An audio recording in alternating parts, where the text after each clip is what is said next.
Italian Football Podcast. Pasquale Nero says, are Napoli and Inter the most likely Scudetto contenders once again ahead of their game on Saturday? We'll answer that question within this. Again, we're recording this on Monday, and both Napoli and Inter are playing on Tuesday. So we have to see, who they put out, which players they rotate. And Napoli not really able to rotate much because they've got so many players out, but Inter will be able to rotate for sure. So we're doing this, a little bit early, but there are obviously lots of talking points that we can discuss in and around the actual team news. But I'll race through the team news stuff first. So the game is on Saturday. It's the early kickoff. It's 1800 CET. It's in Naples at the Stadio Maradona, and it's Serie A matchday 8 now. The team news is, Napoli are decimated. So Lukaku's out till Christmas. Lobotka's out till the end of November. Rachmani, McTominay, Højlund, Rachmani's been out for quite a while. McTominay and Højlund missed the game at the weekend that they lost. So we have to see kind of what happens with these guys. It's still a bit premature to know how bad those injuries are and whether they'll play in midweek. If they play in midweek, then we'll expect them to play at the weekend as well. Politano and Buongiorno is the good news. They were back at the weekend as substitutes in that defeat. So they're both available. We'll see. Politano hasn't been out for too long, so I think he'll start against Napoli. And Buongiorno, listen, I think they have to get him back starting because they can't keep going with these other defenders are really failing, especially Bookma's been a little bit disappointing so far. He started slow, and Juan Jesus, it's 2025 and the year of Juan Jesus is still here. And Inter, Darmian's out. Thuram, what's Thuram? Yeah, I don't think he won't play for the Napoli thing. They're saying he's going to target it, but Inter and injuries, they lie. So don't believe a word. Until he's out there training, he's not going to play. If he trains, then he'll probably play. If he doesn't, forget about it. I'm sorry, but when Inter have been lying about injuries for so many years, it just, I don't believe a word anymore. They dragged out like nothing. It's become like this kind of meme. How when they said Lukaku's back next week for like 8 months. So no, it's until he starts training, everything else is just blah blah blah. And it's not really, they can do without. They're going to rotate heavily now midweek in the Champions League. There's really no excuse. Tell us then. What do you expect the Inter 11 to be against Napoli? Napoli? It's going to be the full strength team other than Thuram, isn't it? Yeah, I expect Bastoni, Acerbi, and Akanji, Sommer in goal. Dumfries, Dimarco, Barella, Çalhanoğlu, and Mkhitaryan, Lautaro, and Boni. Those are the ones I expect to play if Thuram is injured, unless if he's back and trains Thuram. He's going to rotate heavily in the Champions League, and that's the right thing to do. Honestly, if they're not a good side, Inter, he has to rotate heavily. Question is, Kivo has not done that as such. He likes to makes 5 or 6 changes and then play them 50, 60 minutes and make those changes in game once the game has been won, which is, I don't think he'll make more than 5 or 6 changes. I'd be very surprised if he made like 8, 9 changes. I'd be very, very surprised because I think he has to focus on that Napoli game because given where Napoli are in terms of that they're decimated, given that they've struggled, they lost to Torino, it's not looked really good, the games that they've won. They're grinding results out. Whilst Inter have bounced back after that Juve loss and this Roma win will also build confidence. I think Inter see this as an opportunity. I think Inter see this as a huge opportunity to send a message and shut the doubters, in the sense that you're up against Napoli, the reigning champions.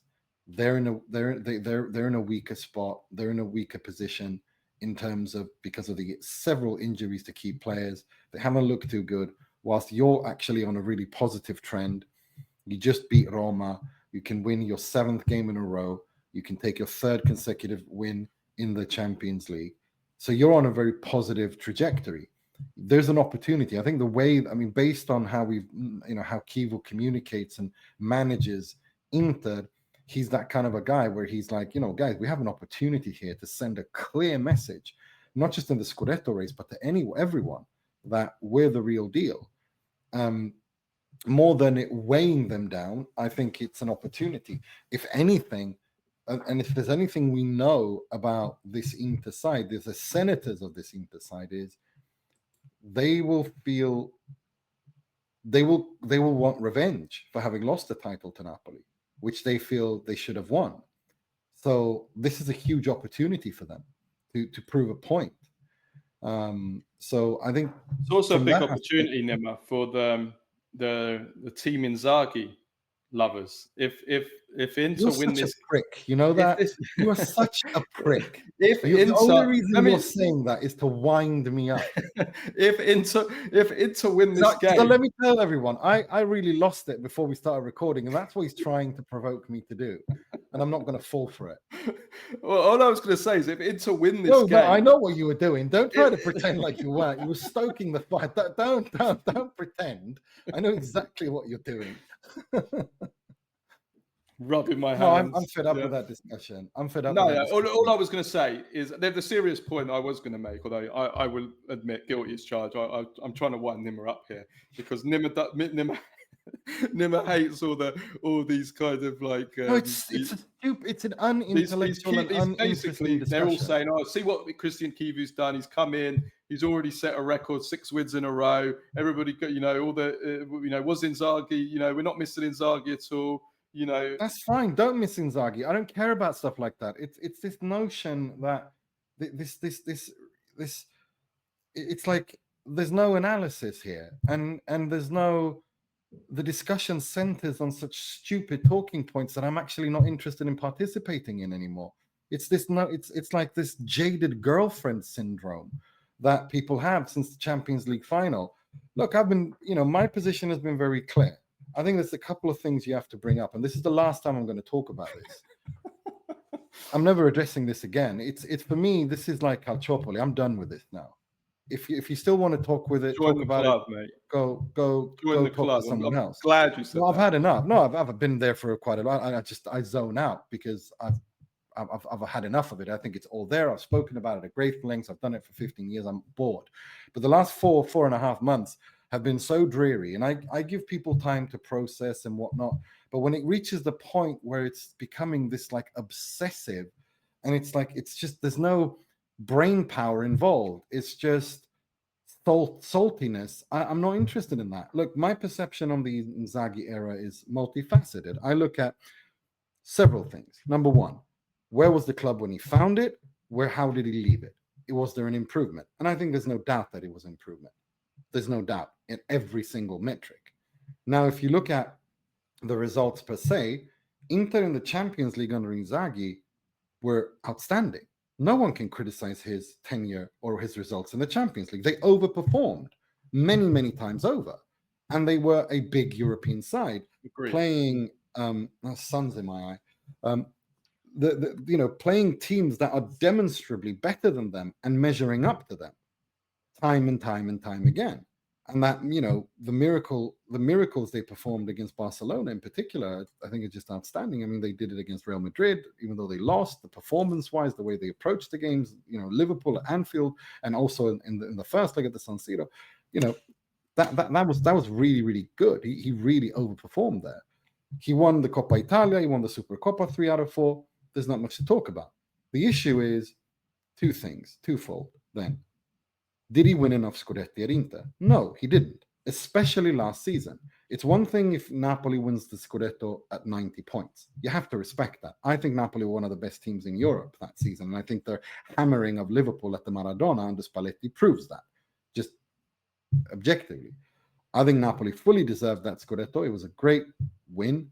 And if you go back and listen to our Mercato review that summer, if you remember, I distinctly remember giving them 9.5 out of 10 and saying this is the most Spalletti team Spalletti's ever had. And I had them as a dark horse to win the Serie A, as much as that annoys certain people. But last season was a failure. He should have, the point tally was what, 82, 83 points? That's very low. Inter should have done better. Absolutely. But then you look at, okay, well, was the squad deep enough to compete on all fronts? No, it wasn't. And if you look at the investment over his 4 years, was there enough investment given for him to compete as much as he did? No, there wasn't. It was an overall profit. Now, the way that's the results. Why that's my analysis of it. The final thing is the manner in which he left Inter. Now, if you remember, when we did the post-match post-mortem on the Champions League final, I said he has tarnished his legacy at Inter, and he has. The way he left, the way he handled his exit was not good, and it has tarnished his legacy at Inter. That's my conclusion of that. Now, if that, I can't express it any clearer than that. And if people want to be butthurt and salty over losing 5-0 in the Champions League final, or the way, or think that this destroys everything else, that's up to you. That's your choice. That's got nothing to do with me, and we just have a honest disagreement. I look at it differently. You look at it differently. That's fine. But I'm actually pretty exhausted, and I'm tired of this constant yammering week after week of whining and yammering. No, Kivu did this, Inzaghi never did that. It's like, it's boring to listen to, it's actually quite tedious and boring and lacks any intellectual analysis. And I'm not interested in that, that's the only thing. And I don't want to talk about it anymore because I think it's boring. I've moved on. I think that Inzaghi gave me some fantastic memories. He also gave me some negative memories. Overall, I think the positive outweighed the negative. That's it. It's not harder than that. And when people, the thing that pisses me off, an example of what I mean of this anti-intellectual thing view is, you're biased against Kivu and you're biased for Inzaghi. Christian Kivu was a member of the treble-winning squad. The treble-winning squad, every single member there, me personally... You got an agenda against Kivu, Nima. No. Listen, if we're talking personally now, my personal feelings, that treble squad, every single member, every single person at Inter, from the guy at the Appiano Gentile parking lot to the president, I will always cherish and love them for what they did. They gave me the most amazing season of my life as an Interista. Nothing will ever beat that. That was winning it in the most Inter way ever. And they did. And I love Kivu for that. I have zero things against Kivu. And if you remember when he was appointed, the reason why I said I think he's being set up to fail. And I remember distinctly saying that I'm actually never going to criticize him or demand that he gets sacked. And I haven't. I predicted that he would get sacked, which is not the same thing as wanting him to get sacked. And if people don't understand that, well, that's a you issue. That's a you problem. The only thing I would say about this, I think it's a bit of a boring talking point. 7 games. It is boring. It is absolutely seven games into the season is all I'll say is this: when people try to make conclusions so early into the season over this manager, look at how much better this manager has done compared to this manager. When we're 7 games into the season, I used to get it all the time with Allegri as well. It's just like this is ridiculous. Just wait. Let's see at the end of the season how they've done, and then at the end of the season, you can make your conclusions, and then the results will speak for themselves. So I think it's too early to say, oh, Christian Kivu, look what an amazing job he's done. Inter are not missing Inzaghi at all so far. I think and I also think using the Barella quotes as proof. I mean, what do you want Barella to say? If Barella's coming out and criticizing the coach, then I'd be bloody worried. You know what I mean? Like, I wouldn't take too much to what is being said publicly. I think it's good. It shows he's got the support of the team. But I just think it's it's way too early to be doing the whole "I told you so" stick. It's way too early. If by mid-season, let's say by Christmas, Inter are 5 points clear at the top of Serie A, then we can start entertaining that. And I'll be the first one, as you know, and everyone who listens to this show in good faith and knows me and has interacted with me through the years, you know that when I'm wrong, I have no problem in holding my hands up and admitting that I was wrong. I have no problem with that at all, because I don't have put any personal prestige in these things. I offer my analysis, and based on that, I make my predictions. If someone disagrees with that, let's have an honest debate about it. But can we stop this infantile, childish bullshit where we just project, you have a bias against him? Why would I have a bias against Kivu? Like, did he fuck my mum? Like, what do you mean? Like, I don't understand.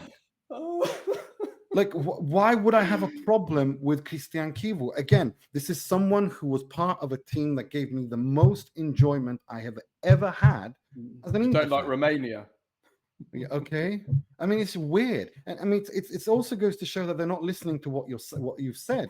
Again, I said I will never criticize him, and that's going on social media. No, but like, it's exhausting. Do you know what I mean? It's like, I literally even said that I'm never going to demand his sacking because I like the guy. I think he's being set up to fail. My criticism was aimed at Marotta all along, and the way that he handled Inzaghi's exit and the way that he handled all of last season. To be fair, I can second that. Knowing Nima, speaking to him in private, I can say that I said it on the pod as well. It's there. Yeah, it's there. It's literally there. Like, the video is there. What do you want me to do? And it's like, why would I be like pro Inzaghi? Like, do you think he's paying me cash? Do you think I'm shagging Gaia? Like, what do you think is going on? Like, it's like people are this is childish level discourse. Do you know what I mean? It's infantile, and frankly, it's fucking exhausting to listen to. So I'm not having this discussion anymore. I'm sorry, I'm not doing it anymore. It's boring. It bores me. It's tedious and boring. So it's, this is my analysis of the Inzaghi tenure. This is my view on Kivu. I hope, as I said at the time, that I'm wrong, and I have no problem admitting that when I'm wrong. Just like you don't have any problem when you're wrong to admit that. Like, there's no prestige here. We don't work like that. So please take these stupid projections, somewhere else. I'm not interested in that. Have your debates with someone else at this level. If you want to have a good faith, honest, intellectually honest debate, let's have that. Happily to have that anytime, because I think it's interesting. But this schoolyard bullshit is just, no, I don't want to have it. I think it's boring. I think it's literally boring. Anyway. Brilliant.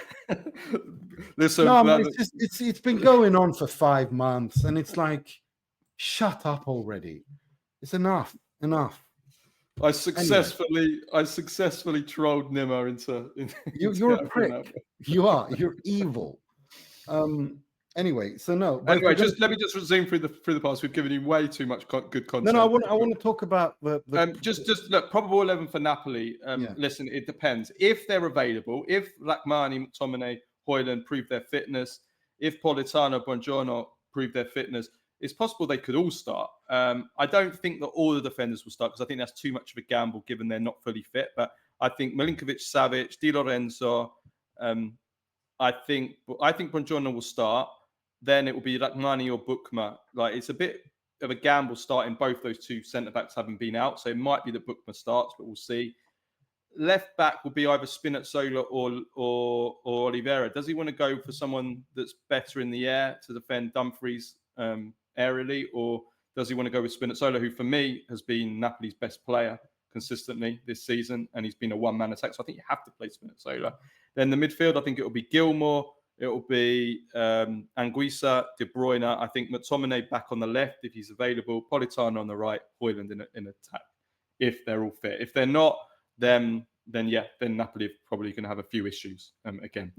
Predictions. I think a draw. Hard to predict, isn't it? I think a draw. I think if Napoli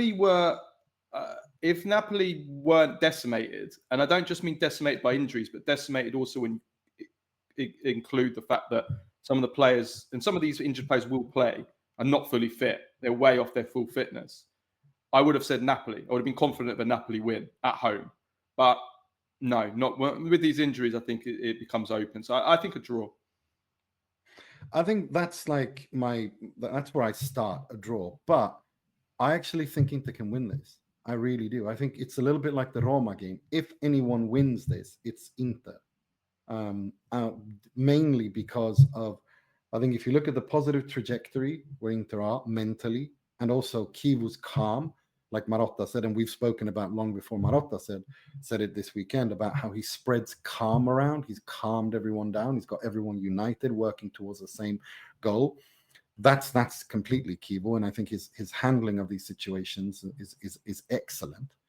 And also, if you look at, given the squad where they are in terms of health and fitness, I think there is an opening here. There's a chance here for Inter to send a message, to send a clear, strong message, and build on this positivity. And it's also an exam, because what we saw against Roma, which I criticized on yesterday's pod, on Sunday pod, about there were, the in-game management and when Inter kind of gave the initiative away. I think, if Kivu can show that he's learned from that, and Inter can show that they can handle this situation, and Kivu can show that he can handle it in game, different times in the game, without dropping too deep, being pragmatic, but also managing the game, gestire la partita, then this is a big opportunity for Inter. And I think that I say if anyone wins, I think it's Inter who win.